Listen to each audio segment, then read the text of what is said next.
Right. Hello and warm welcome to everyone. I hope everyone can hear me. I'm very pleased to have you all here in what is the last in the series of Unleash Opportunity webinars.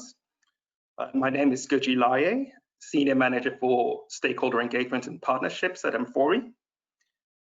We have quite an impressive list of speakers today, who I will introduce a bit later, but I just wanted to mention we have the UNFCCC, the Guardian on the Paris Agreements, and we have Lindita. We have from High Academia, Rachel. We have from the Youth Movement, Fridays for the Future, Joe. And last but not least, we have our own environmental lead expert, Eric.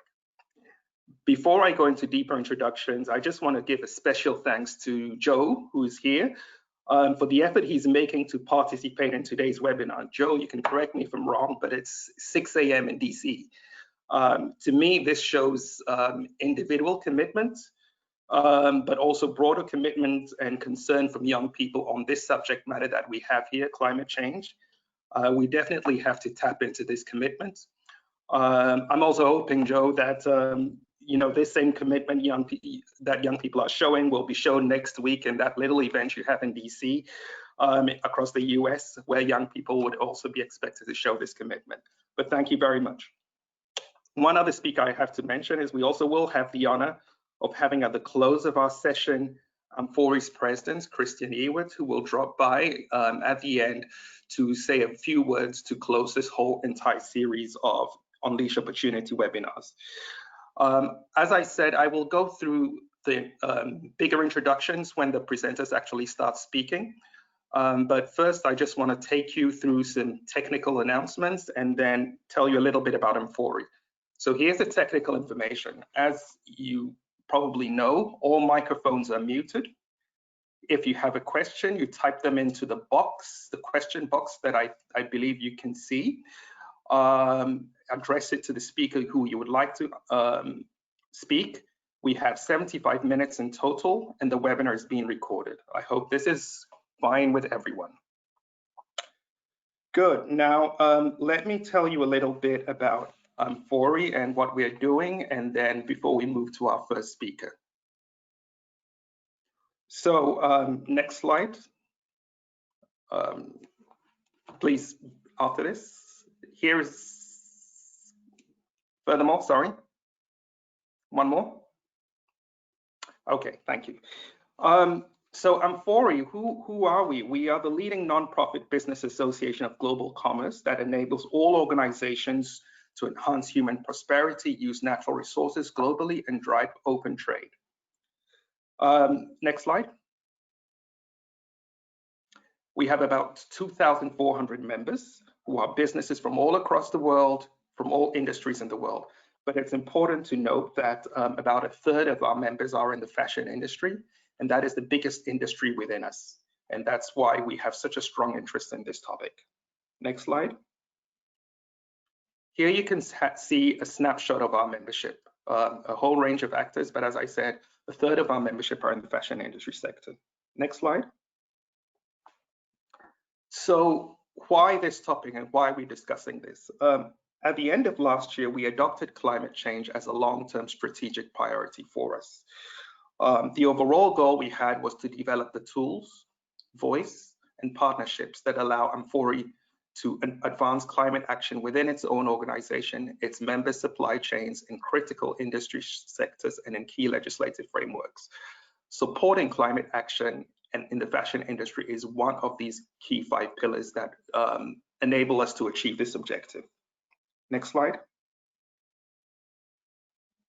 So our goal today here in this session is to give you an overview about the situation.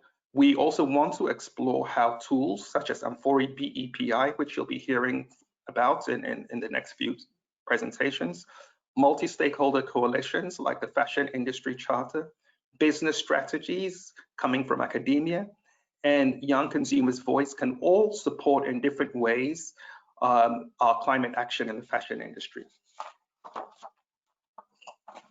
So with this introduction, I would like to move to our first speaker, who I mentioned is Linda Zaferi Salihu. And Lindita, excuse me if I have pronounce your name. Lindita works on sector engagement and climate action at UNFCCC. And she is also works on wider global climate action work at UNFCCC. So Lindita, the floor is yours, and please tell us a little bit about your work and what you are doing on the Fashion Industry Charter. Thank you very much, and thank you, Guji, and for colleagues for bringing us together today. As Guji mentioned, I'll be speaking to you about a collaborative approach that the UN climate change is convening, which is specific to decarbonization of the fashion industry, and I'll try to explain some of the ways in which we try to accelerate the wheel of change in support of the Paris Agreement. Next slide, please.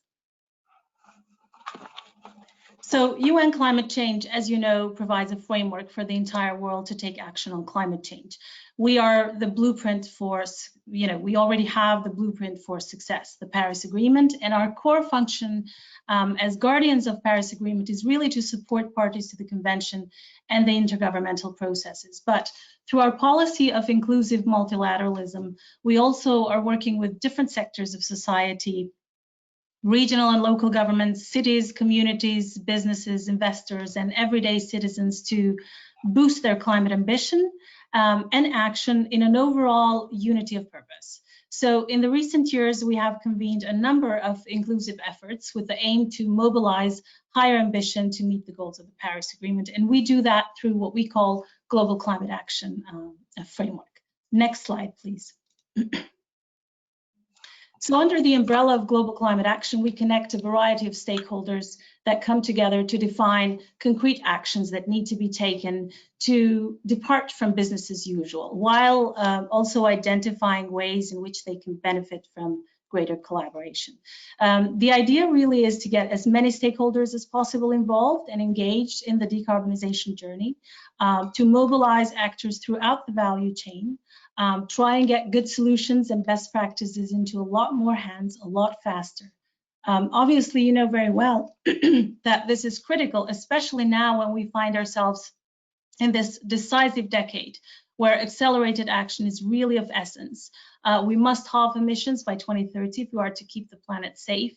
And we know that everything we're doing today will need to do much faster tomorrow. So certainly the idea is to drive results that we can measure and publicly report on. And while UN climate change convenes these conversations, a lot of the ownership lies really with participating organizations who have the overall responsibility to deliver results. Next slide, please. So one such effort is a Fashion Industry Charter for Climate Action. In 2018, we convened fashion brand suppliers and some key organizations active in the space to work collaboratively to translate the goals of Paris Agreement into concrete actions.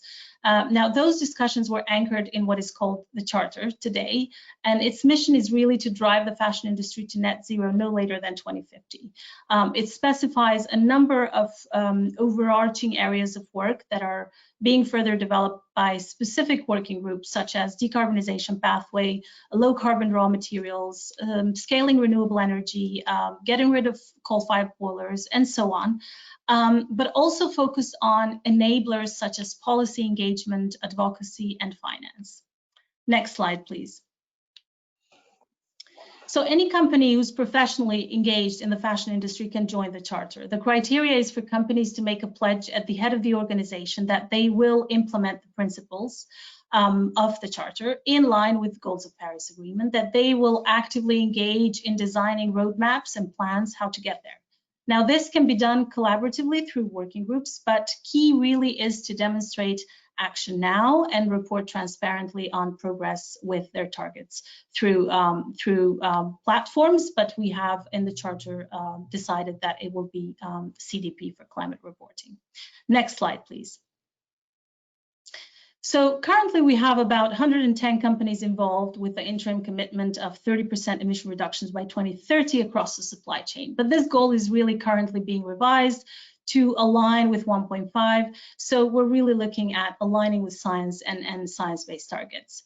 Currently, the impact of fashion industry is put between 2 to 8% of global emissions, and according to some latest estimates, more likely to be around 4 but nevertheless, its impact is substantial and projected to grow further. I guess Amfori, having so many members engaged in the fashion industry, know this very well. Now, the good news is that many organizations in the sector are ramping up climate action. For example, more and more companies are focusing on energy efficiency, renewable energy. Others have set up low carbon material targets and have embraced circularity and regenerative agriculture.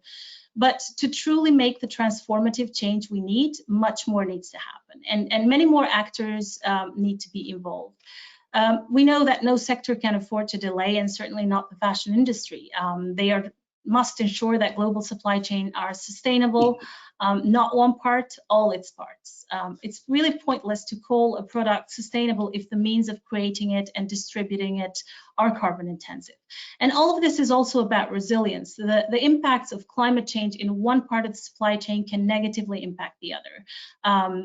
These are globally linked parts of the supply chain. An extreme event affecting one link of the supply chain will disrupt the whole trade system surrounding the finished product. So the current pandemic has also given us all a glimpse of what can happen when there is a global disruption. So really, there is no reason for companies not to be involved on a massive scale in addressing their climate footprint. So I would like to take this opportunity to invite Amfori members who belong in the fashion industry to join us in this effort. Next slide, please. So as I mentioned, Fashion Charter is really about collaboration on climate. Climate cannot be considered as a competitive issue. And as an industry in which everything is shared from raw materials to consumers, it makes great sense to collaborate. And that is the key feature of the Charter. There's 8 working groups, as I mentioned, involved who have been engaged to really mobilize the wider industry. They have managed to elevate the urgency of climate action in the fashion industry.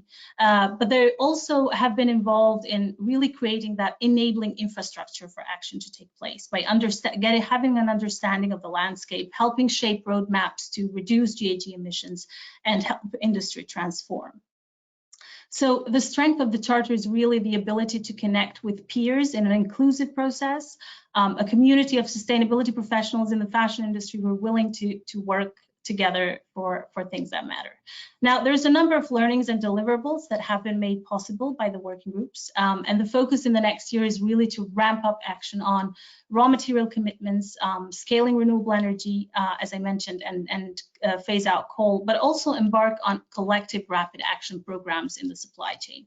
There's also conversations, how can we engage consumers more effectively in this conversation?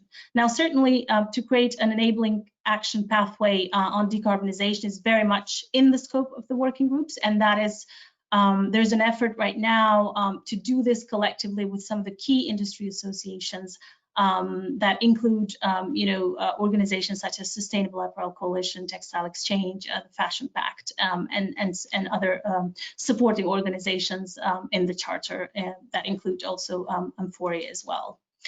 Next slide, please.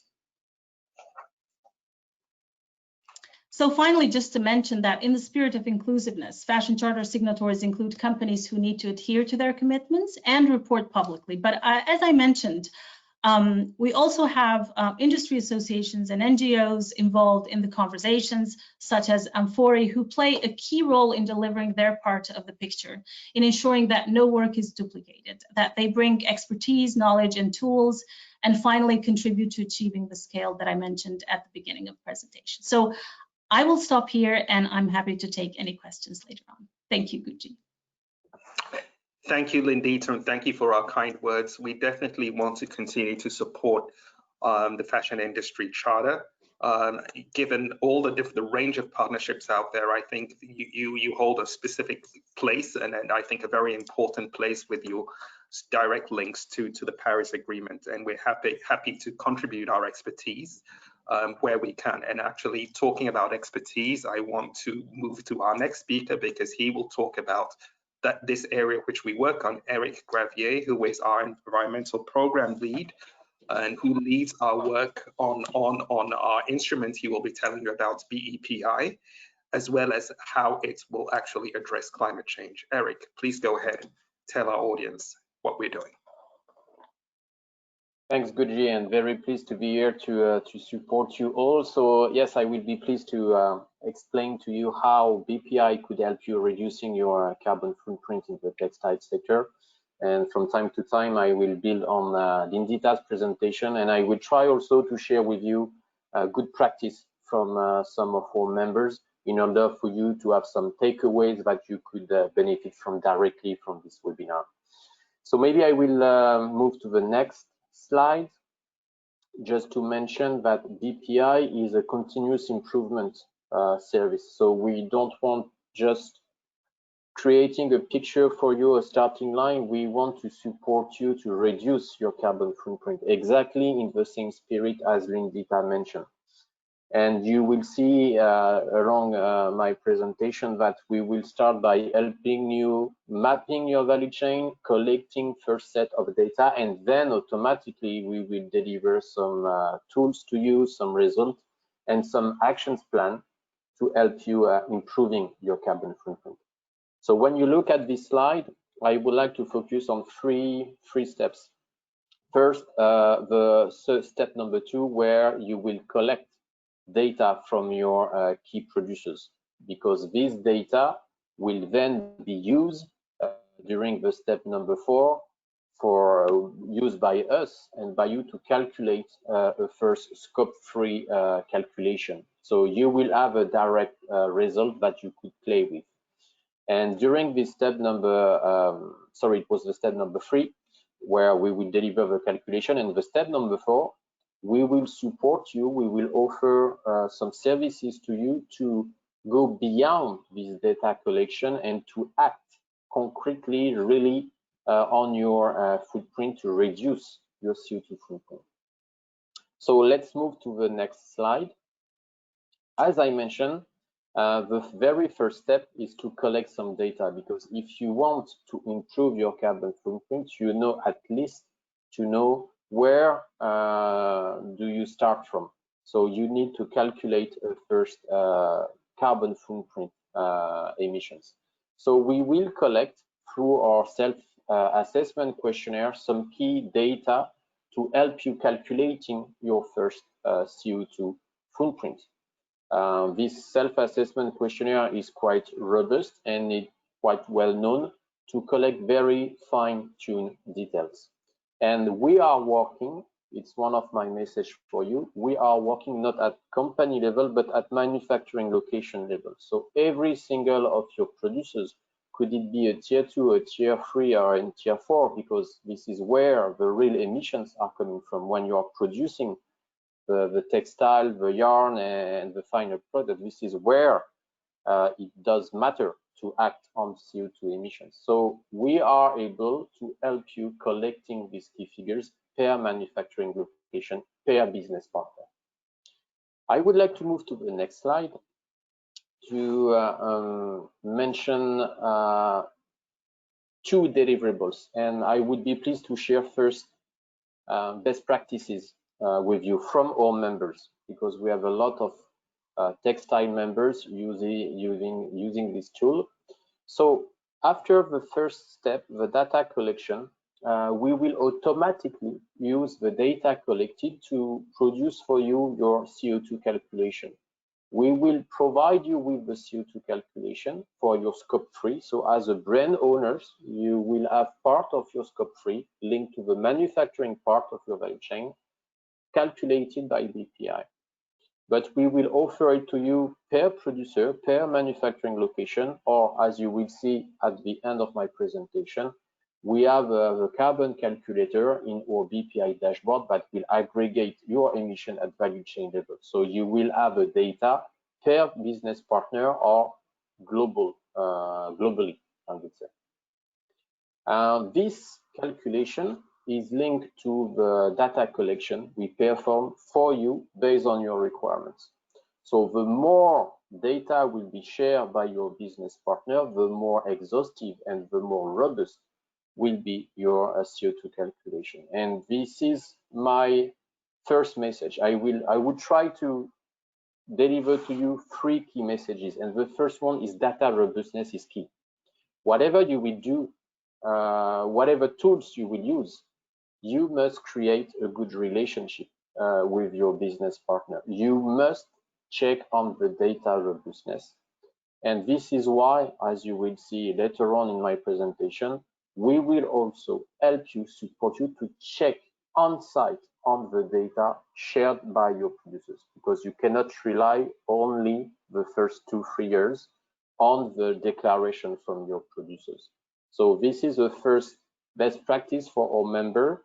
During the first 2 years, the first 3 years, when you are warming up things, you will collect the data, but this is the right moment to go on site with our partners to check on the data robustness. Otherwise, your data assumptions, your CO2 action plan will not be so strong. Then I would move to the next slide to deliver to you my second message. And it is all about prioritization, because what we observe, what we noticed with our active members is you cannot tackle everything at the same time. You need some focus. So this is why in BPI we are keen to be pedagogic, and we are not delivering only long reports and action plan. We are providing you with some nice tools like the gap analysis, the bar diagrams you are looking on your screen, to help you pinpointing where you have to act. So after the first data collection, in addition to a first calculation, you will receive this kind of report per producer, per manufacturing location, or globally average at your value chain level, to show you where are the good students and where are the bad students in your value chain. And as BPI, we would like you to focus.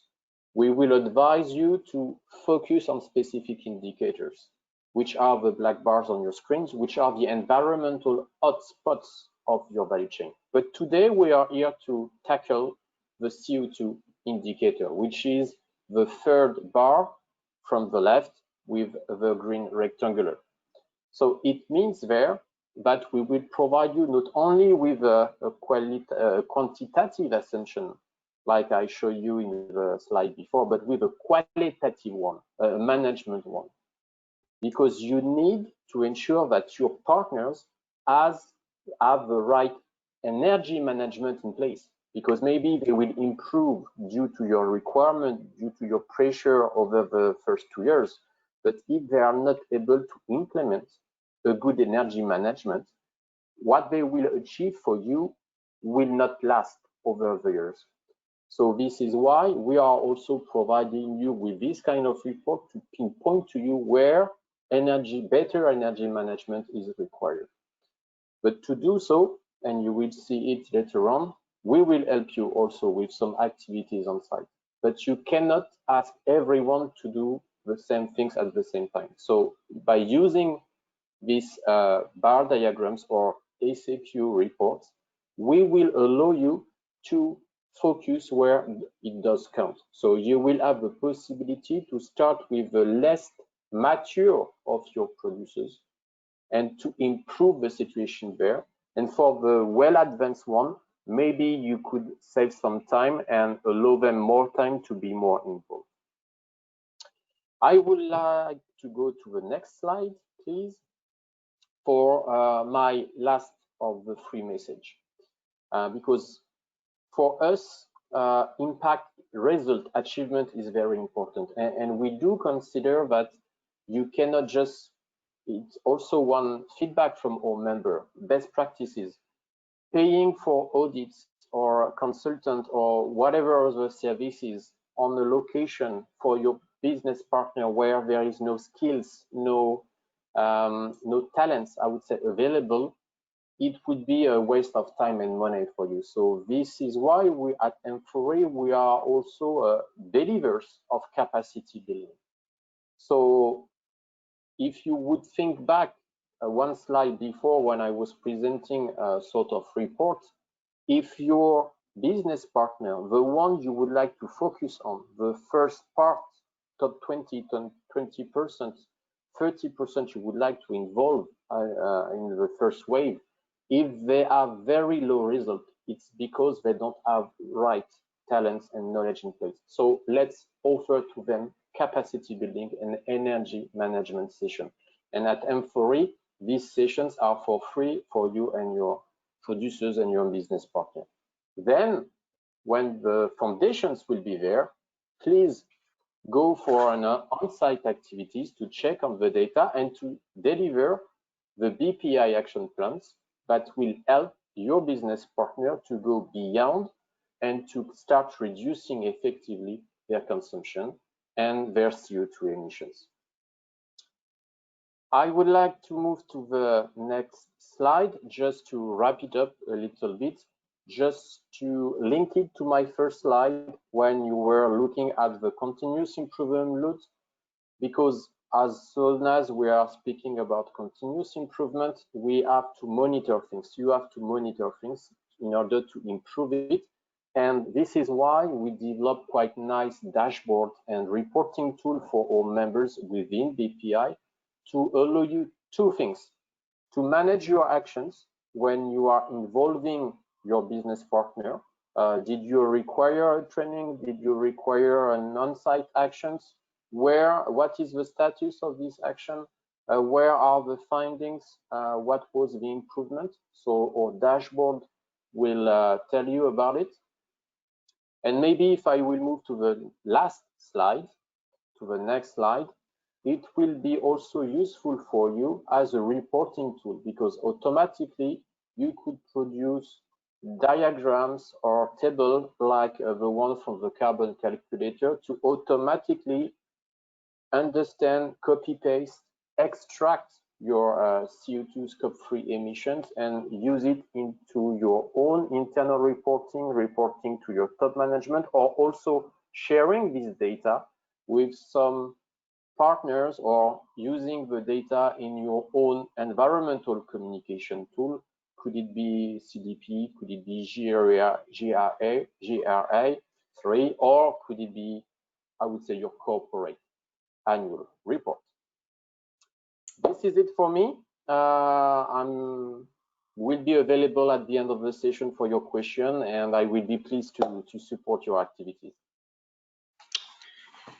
Thank you so much, Eric. That was very useful. So you've heard about how global partnerships can assist you. You've heard about how on the technical side, Amfori can assist you with BPI. Now, Eric, one thing you mentioned was prioritization, which I believe is key. And I believe our next speaker, Rachel Alexander, is an independent consultant, a senior research associate at the South African Research Chair in Industrial Developments and at the University of Johannesburg, and a visiting researcher at Copenhagen Business School in Denmark. Rachel, I know one of your messages is about prioritization.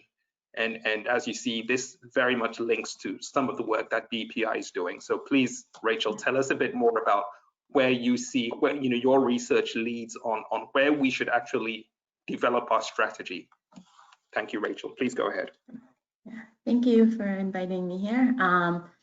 So today I'm going to be presenting some findings from a study I did with 3 other researchers looking at business case sustainability initiatives, which are targeted on improving sustainability of manufacturing processes and supply chains. Next slide, please. So,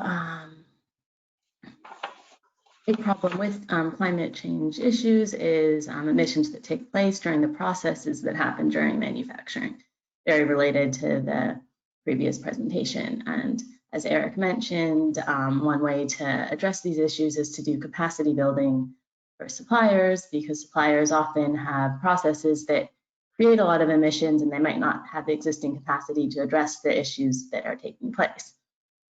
So they can improve the way their factory is organized, or also invest in new technologies that can help to address, to lower emission levels.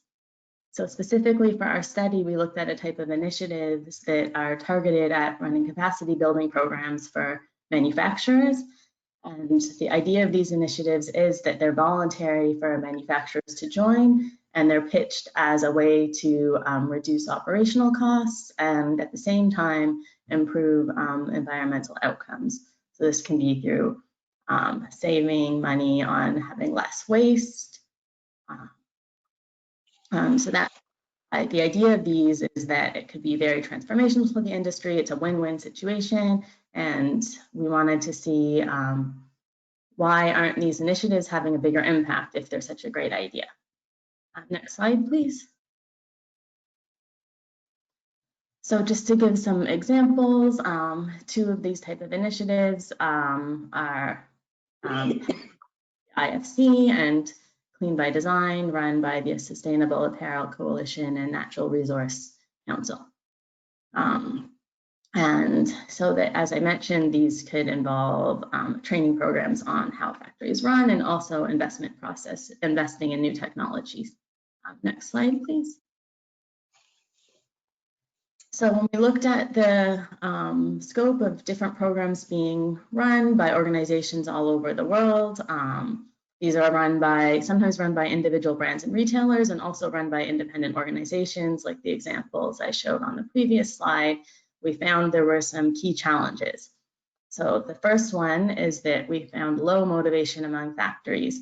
Although these initiatives have a supposedly great business case and a win-win scenario, the factories, when they hear these cases, often don't believe it. They think there are hidden costs, and often there are hidden costs. The initiatives really promote all the highlights and how much money will be saved, but maybe ignore all the work that's going to be involved, and they have to take staff off of the production lines and do training programs. And so there's a problem of getting the suppliers or factories to buy into the programs, and also these factories can be skeptical of these external consultants because they're often global actors, and factory managers think these people don't understand my business. They're saying this rosy scenario, but that's not actually going to happen.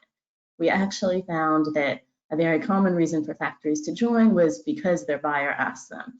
And in those cases, they ended up in sometimes having low motivation because they said, we don't believe in this business case, but we've joined because our biggest buyer asked us to. So we'll attend the training, but we won't actually put in any effort into improving the processes on the ground. So that was one key area of problem, is low motivation. Another problem we identified is that there's a small group that's currently targeted. We found the people who often get pitched these initiatives are strategic suppliers or best performing suppliers, suppliers that are expected to do well in the program. The programs want to have success stories. So this is in contrast to what Eric was saying, that if you're trying to address problems in your supply chain, it's best to target areas, performers who have more problems, looking at the weakest areas where are the highest risks.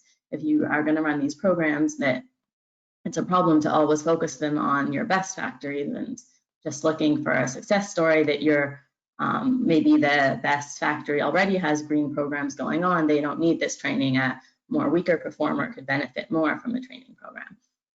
And finally, the third challenge is that they're quite expensive to run. Typically, a lot of large brands and retailers have auditing programs, and these also do have a lot of costs, but these capacity building programs have much higher costs. So they're not, it's not really possible at this time to train every single supplier at an extensive one-year training program. So that you have to do some targeting, but the issue is, who do you target? Next slide, please. So if we look at these challenges, me and my co-authors who are listed on this slide have some recommendations, and also we have a lot more information in our full report, which is available online at the link below. But some 3 key recommendations are that if only a small number of factories can participate, that you should focus on the factories that are higher risk, and that can create more benefits than running these programs for the strategic suppliers or best performing suppliers.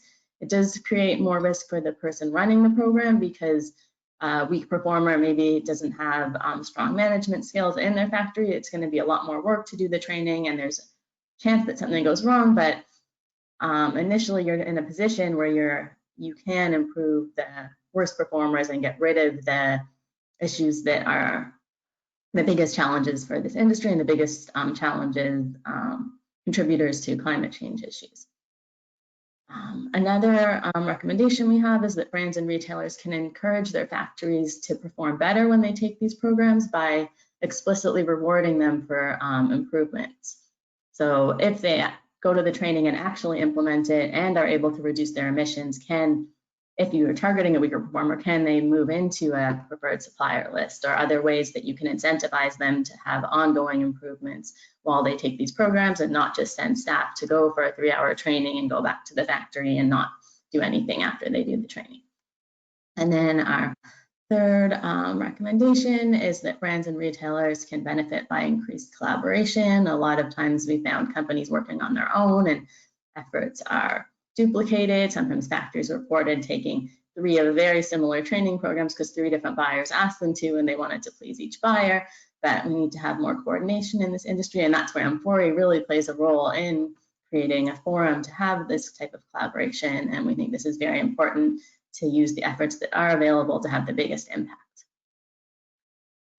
And thank you. And if anyone's interested, as I said, our full report is available online, which discusses a wide variety of sustainability issues related to business case sustainability initiatives. Thanks a lot, Rachel. That was really helpful. You raised a lot of challenges facing the industry. And in fact, it was like a reality check, but then you provided recommendations. And I hope we can go into that further during the Q&A. One point you raised was, you know, the low motivation of factories, but I actually also wonder, what about the motivation of consumers? Because that's, you know, the other piece in the puzzle. We talk about what we can do, but who's going to consume this, you know, and what do they say? So I really want to turn to Joe. Lindita, I remember in your presentation, you mentioned how UNFCCC wanted to connect to consumers. Now, Joe, you are an example of a young consumer, but also a climate activist. Joe Hobbs is a 17-year-old youth climate activist. He attends both college and high school at the same time. He's part of the Fridays for Future in the USA. He's also operations director for international organization Climate Cardinals. Joe, please tell us about what your findings are, your own personal views as a young consumer, as to what the message is for Amfori and for businesses on fashion and climate change. Yeah, for sure. And thank you so much for me today. So how about we just jump right in? Can we get to the next slide? Awesome. So some of the biggest concerns around fashion, especially from a youth consumer perspective, is when you look at the stats, and these are some quick research stats that come up, is you're looking at fashion contributing to about 10% of annual global carbon emissions. 20% of wastewater worldwide is coming from fabric dyeing and treatment. Less than 1% of used clothes is recycled into new garments. And as of 2019, the fashion industry emitted 1.7 billion tons of CO2 per year. And these are some staggering numbers when you look at a lot of other industries around the world. And I especially think that the way that the fashion industry runs can really change the entire fight against climate change. And it's something that a lot of youth consumers are starting to look at more. So we can go to the next slide. So some of the things I've observed among young people, especially myself when I'm buying clothes and some of my friends and in the climate movement, is young people more likely to buy brands that focus on sustainability. A lot of what I do is right before buying clothes, I'll actually search up the brand and I'll search up to see what they've done in regards to sustainability. I'm looking to see if there's a story behind the product they have, whether it's like they donate to charity for it, or they recycle their clothing or anything like that. I look for a story. And many youth want to see that kind of story and see that recycling or the ethical sourcing side of that and the sustainable side of that. And 66% of consumers believe brands can create real change when they take a stand on social issue. So a lot of the issues we have right now in the climate movement is a lot of people look at it politically. And my goal here and the goal of the movement of Fridays Future is to say it's not political at all. This affects everybody in the world. And everyone should believe in it because there are facts and there are science to support this. And a lot of what consumers look for is to see if brands take a stance on this climate change issue. And some brands will say, we take a stand on this, we believe it's real. And we've had some great success of brands supporting this. And trends show that youth are more likely to spend money on clothing if it's sourced responsibly and sustainably, and if the brand has an image of supporting the fight against climate change and supporting youth movements. Next slide. So how easy or difficult is it for young people to support sustainability in the consumption of clothes? So it's always been a bit harder. I believe that sustainability is still kind of getting its way into the fashion industry. So right now, if you're looking to get sustainable clothing or ethically sourced clothing, it usually does come at a bit of a pricier cost. And obviously for youth who don't have a salary job, unless you're really doing well in life, it becomes a bit of an issue putting up that kind of money for clothes. And it does mean that sometimes we do have to make concessions and we have to get clothing that may not support it. But in general, we really are trying, even if the clothing isn't ethically sourced or it isn't completely recycled, we're still looking to see if the brand at least supports that climate change. So I think a lot of what youth consumers are looking for is that image of supporting climate change, or sorry, supporting climate activism and fighting against it. Next slide. So there are a couple of views that I think needs to change, and I think really that the most important things that could really affect the number of clothes youth are buying from your brand for being sustainable is low prices for products marked as sustainable and more information on the products that are sustainable. So a lot of the issues we have right now are transparency and telling the consumer what's happening behind the scenes. And a lot of companies have made strides in this, and I think that if we continue to do that, a lot more consumers, especially youth, will buy your clothing, because what we really want to see is the information behind how the product's made and some more stats on how much wastewater you guys have. Are you guys recycling your clothing? What are you doing with all that waste dye that you don't need? And those kind of things, we really like to see that. Next slide.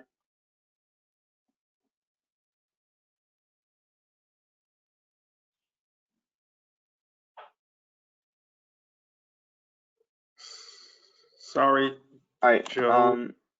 I think that was. You are good. I'll just close it out. I think it may have missed a slide. But just some important things I really want to highlight is that 1, you want to source sustainably. 2, you want to tell a story about your clothing. 3, stand behind issues. 4, work with activists. And 5, work with local communities. And especially in regards to Fridays for Future, we're really looking to see fashion brands and brands in general that are fighting the climate change battle. And a lot of people can look over these climate change movements and say, you know, it's small, it's not as important, but it really does have a big impact, especially when you're talking about huge movements like Fridays for Future, the Sunrise Movement, and all these other groups that really do have a lot of impact on the fashion industry and the consumers as a whole. Thank you for having me. Thank you so much, Joe. Thanks a lot for this presentation. I think, and also I want to commend all the speakers for sticking to the time limits.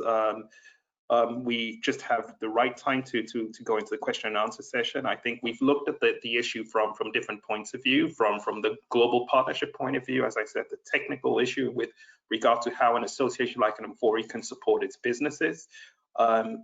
Then we looked at how strategic, you know, what strategy should we employ with limited resources? How do we actually deal with this? And then we know that it's really important to listen to consumers. So on this point, I want to go over to the question and answer session. Please send us your, you know, I indicated at the beginning, there is a question box. If you have a question, please submit it there. And we will say who it's directed to, and we will then be able to respond. I do not see any questions at the moment, but while we're waiting, I wanted to give the floor to a colleague of mine, present, Mr. Pierre Stroop, to tell us a little bit about some of the work that Amfori is doing at national level. So in Switzerland, we are engaging in another partnership which is supposed to support this. So Pierre, the floor is yours for a very short intervention.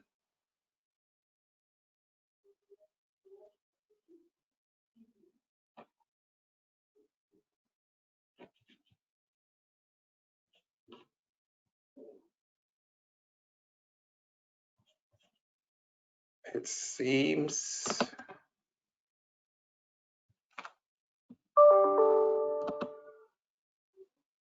right. We have a number of hands up as well. I see, without the questions being asked. So let me first go to the hands while we wait for Pierre. I note Federica Nocita.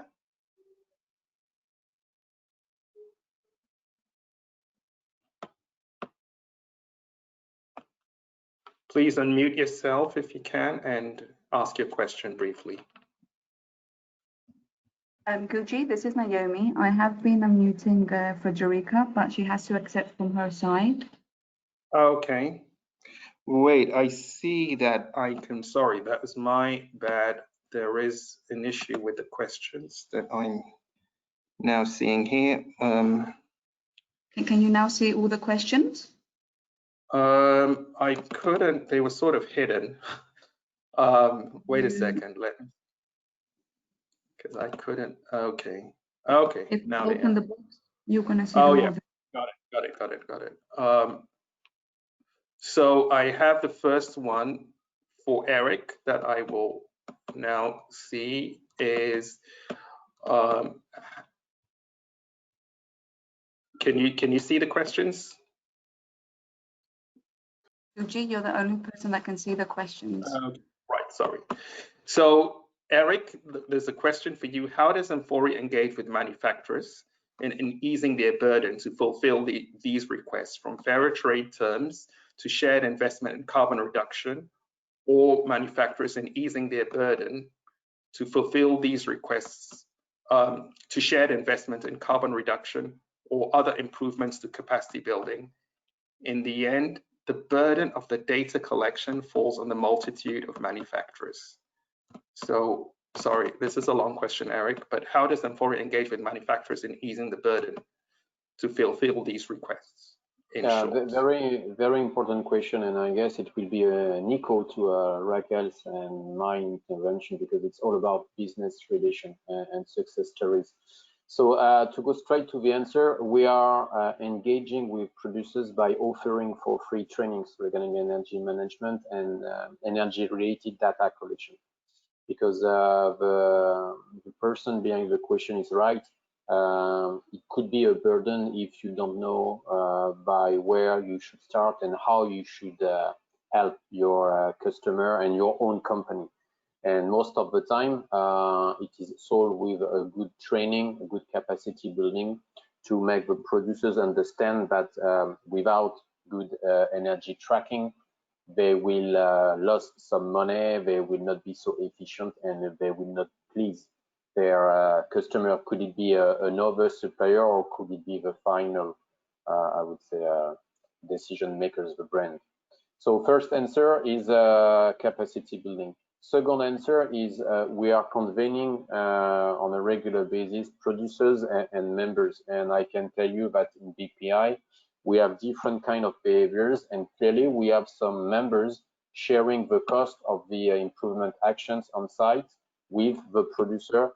Some of our members to start the engines, as Raquel mentioned, to focus on where the maturity is less, lower, where there's a lot of improvement to be done. Some of our members are even budgeting and paying for the on-site actions. And later on, some others also are cascading the cost of the improvement in their value chain, because the foundations are there. So it's depending on your curve, on your progress curve, but it's all about business relation, I would say, and finding the right one and the more sustainable one.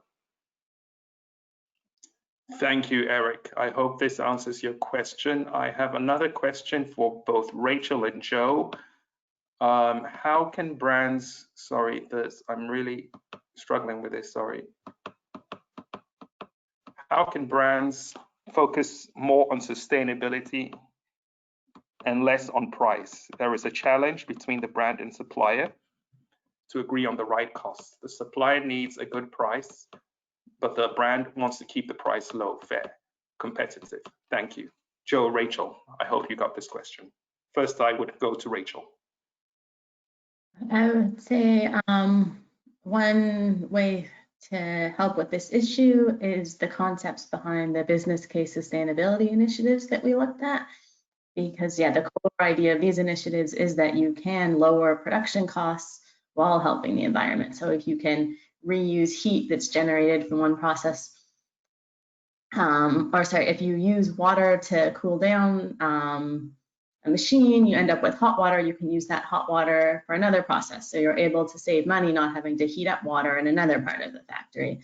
So there's a lot of really innovative technological solutions that you can actually save money while reducing environmental emissions. So I would say that's one way that businesses can start to address these issues without increasing costs and potentially decreasing costs. Yeah, I mean, I obviously can't speak on the manufacturing side of it. I personally don't manufacture clothing.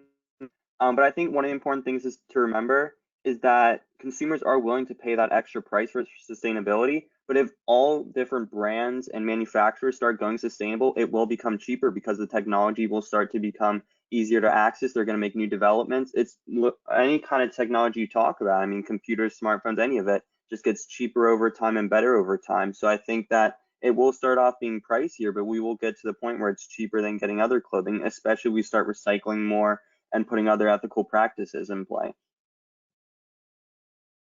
Thank you, Joe. I'm just still struggling, have very low visibility on the questions. Sorry about this. Let me see if I can find one more. For Rachel, it has been talked about for many years that brands, retailers should provide explicit incentives for performance improvement, but it hasn't happened. Why do you think that is? That's a big question. Yeah, I think that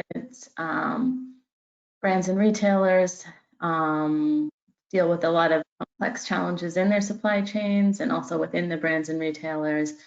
For larger ones, they'll have different groups working on different issues. So you have buyers with one relationship with the supplier and responsible sourcing people with a different relationship with the supplier, and it's often quite fragmented.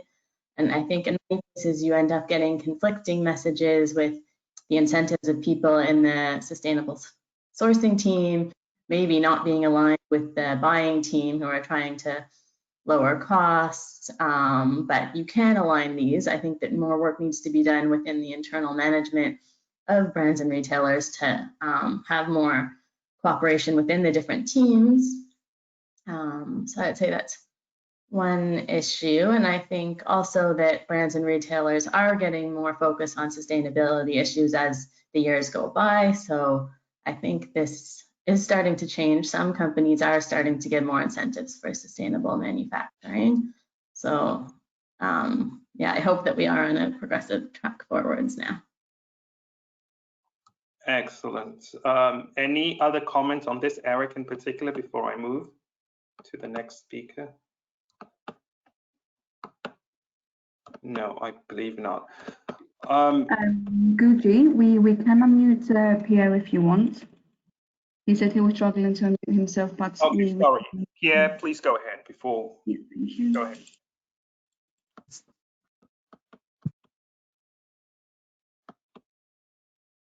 Pierre, can you hear us? Now it's working, yes. Hello, everybody. Can you hear me? Yes. Cool. Thanks a lot, Gucci, and thanks a lot, everybody in this webinar. I'm doing a steep learning curve right now. I'm really happy to be here and to have your inputs on the fashion industry and the challenges and the possible goals we could achieve. We have started in Switzerland a program. It's called Sustainable Textile Switzerland 2030. And I think we are also on the way to define targets for 2030. And we are doing this together with the Swiss Association on Textiles. It's Swiss Textiles. And also with the association that is combining all the fair trade associations in Switzerland. It's called Swiss Fair Trade. And we are working already with the public entities. It's the Federal Office of Environment, and it's also the State Secretariat of Economics to bring together a program with targets and really measures to reach out to the SDGs And I'm really happy to have all this information here from the different angles views we can have, and I'm happy to, of course, answer any questions on it. Thank you. Thank you very much, Pierre. I'm now seeing some of the questions, and I know with the time we have, we won't be able to address all of them, but one thing I want to commit to now, who's my assistant here, is that we have all the questions, and what I want to commit to is that we will ensure that we have responses to all the ones that are not answered here in writing, as long as we are able to get your email addresses for this. So that's something we'll follow on. But there is one question that I want to end with here before we move to the closing, which is that to all speakers, what can be specifically done? There's one question, participant asking to all speakers, what can I do specifically starting tomorrow? So I want to start now first with Lindita, and then Eric, and Rachel and Joe. Thank you, Gucci, and thanks for that question. I mean, I think if you look at the climate narrative and urgency and the awareness, you know, we know where we need to go, and some solutions exist. They're not perfect, but they do exist.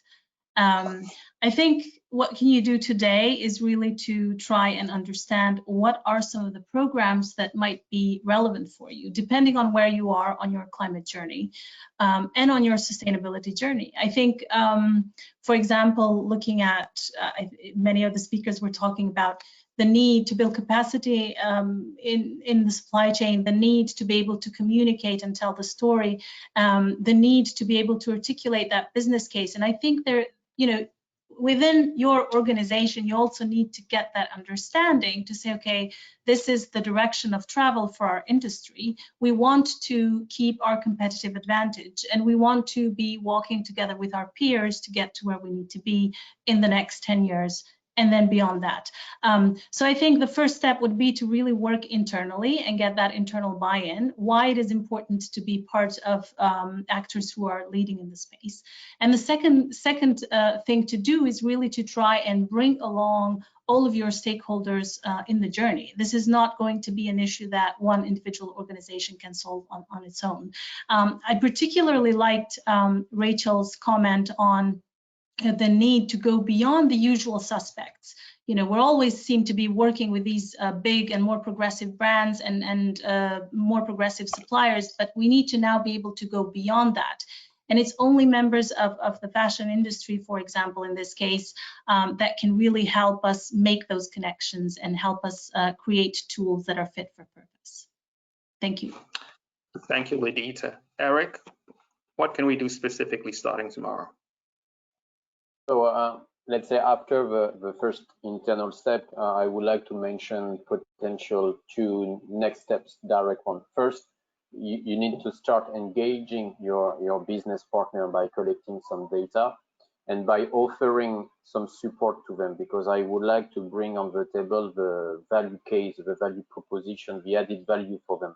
By offering them some trainings through BPI, for example, through Amphory, you will help them understanding the point of why they have to join, because it will help them to be more successful, to be more efficient, and to save money. So you will bring a good business case to them. And the second point, so after this data collection and training, is really focusing on the lowest performance, not the shiny ones, as Raquel mentioned, but really the lowest performance. And we have some tools in BPI to help you with. So in a nutshell, data collection and trainings to give more robustness and business opportunities and added values and business case, and then moving on site to really support the improvement. I would start by these first steps, which are quite important. Thank you, Eric. To move to Rachel quickly, and then Joe. What can we do tomorrow? Yeah, I would say that, yeah, important step is trying to get alignment within companies. So yeah, getting senior management on board is very important, getting everyone on the same page to realize this is an urgent, pressing issue for humanity.